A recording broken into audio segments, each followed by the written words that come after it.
تو ہمیں سوچنا ہوگا، حضرت امام حسین رضی اللہ تعالی عنہ نے فرمایا تھا وَمِثْلُنَا لَا يُبَايِعُ، یہ نہیں کہا تھا کہ میں یزید کی بیعت نہیں کرتا، کہا میرے جیسا شخص یزید کی بیعت کر کیسے سکتا ہے۔ یزید فاسق مولن تھا، یزید شراب پیتا تھا، مسلمانوں کا قاتل تھا، فاجر تھا، اور امام حسین رضی اللہ تعالی عنہ کی پرورش آغوش نبوت میں ہوئی تھی۔ تو یزید کے ناپاک ہاتھ میں امام کا ہاتھ کیسے آ سکتا تھا؟ لوگ سر بچانے کے لیے ہاتھ دے دیتے ہیں، اور امام نے ہاتھ بچانے کے لیے سر دے دیا۔ اور تاریخ کربلا کی پڑھیں، آپ کو نیزوں کے اوپر سر نظر آئیں گے، آپ کو گھوڑوں کی ٹاپوں پہ روندے جانے والے لاشوں کا تذکرہ ملے گا، لیکن امام کے ہاتھوں کا ذکر آپ کو کہیں نہیں ملے گا۔ امام کا سر نیزے کی نوک پہ تھا، لاشیں گھوڑوں نے رون دیے، امام کے ہاتھ کدھر گئے؟ شاید قدرت نے اٹھا لیے ہوں کہ کوئی یزیدی امام کا کٹا ہوا ہاتھ نہ اٹھا لے، اور پھر یزید اس ہاتھ کو اپنے ہاتھ میں ڈال کر کے کہے چلو اس طرح ہی صحیح، امام کا ہاتھ تو میرے ہاتھ میں آ گیا۔ امام کی عظمت کا پہرا رب نے دیا، اور ان کی آبرو کا پہرا رب نے دیا۔ امام حسین کا کٹا ہوا ہاتھ بھی یزید کے ہاتھ میں نہیں آیا۔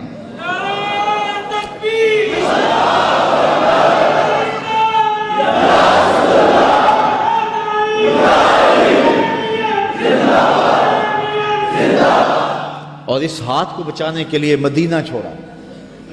مدینہ چھوڑنا کوئی آسان تو نہیں نا، 8 دن کے لیے آج ہی جاتا ہے نا، مدینے میں رہتا ہے، اور جب چھوڑتا ہے تو قیامت ٹوٹ رہی ہوتی۔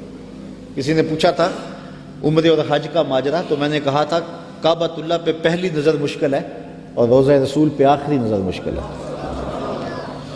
تو 8 دن رہنے کے بعد وہاں سے پلٹنا قیامت ہوتا ہے۔ اور جس نے زندگی مدینے میں گزاری ہے، جو پیدا مدینے میں ہوا، جس کے گھر کا دروازہ مسجد نبوی کے اندر کھلتا ہو، جس کا مسکن اور مولد مدینہ ہو، تو اپنی فکر کی آبیاری کے لیے اور یزید سے اپنے ہاتھ کو بچانے کے لیے آپ نے وہ شہر مدینہ بھی چھوڑا، شہر خوبہ بھی چھوڑا، پھر مکہ المکرمہ بھی چھوڑا۔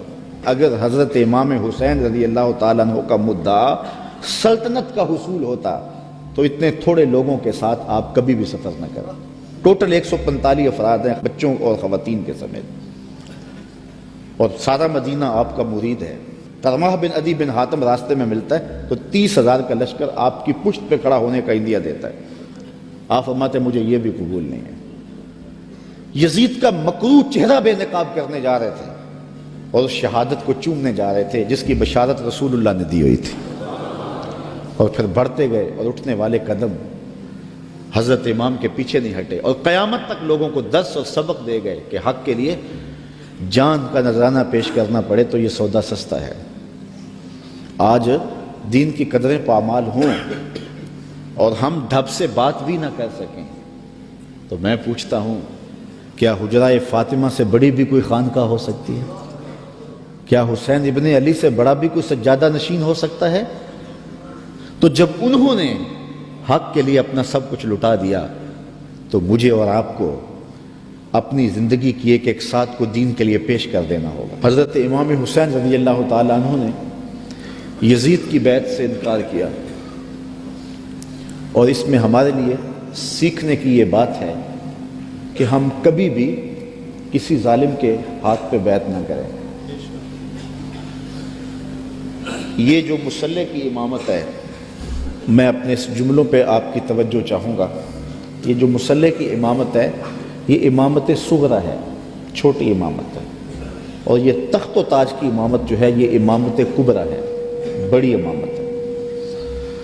ہم چھوٹی امامت کے بارے میں تو اتنے حساس ہیں کہ اگر کسی کے پاؤں کی انگلیاں بھی اٹھ جائیں تو ہم اس کے پیچھے کہتے نماز نہیں ہوگی۔